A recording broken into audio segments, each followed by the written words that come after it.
来继续来看这件车祸是发生伫中华的宝岛，一个22岁驾驶有啉酒，加上精神真歹，刚弄入一间柑仔店，规台车是半瘫横安尼卡掉咧。当时店内有一个9岁小男童当咧买物件，去互弄一个伤着头壳，头家嘛互弄着伤，加在2个人拢无生命危险。乌色轿车拍胎坏转弄入去柑仔店内底，掉咧，做无简单，才甲车拖出来。柑仔店内底所有的货架啊，拢叫弄甲密密麻麻。车祸当时还有一个9岁查甫囡仔拄好咧买物件，煞叫弄着。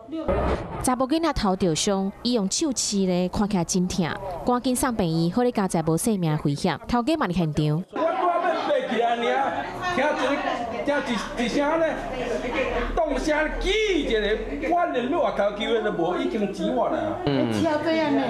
你看我这里东西都有所有了。车弄入去内底啊，咱想讲都，咱家己咧做这个工课，啊想讲来甲斗3工，甲车拖出来。好哩，加在有热心的民众开怪手来斗3工，甲轿车堵出来。头家娘才有法度开始清理。头家娘讲，开店40档，足侪人入来过，但是车咧直接弄入来，这第一摆啦。因为柑仔店的门口口有3杆，无想到讲这台车佫会爬楼梯弄入来。对，下班要回来的路上。还有喝酒吗？还是？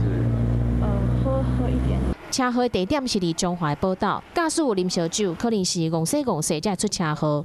驾驶人所称是精神不济又酒后驾车，所以才造成这场车祸。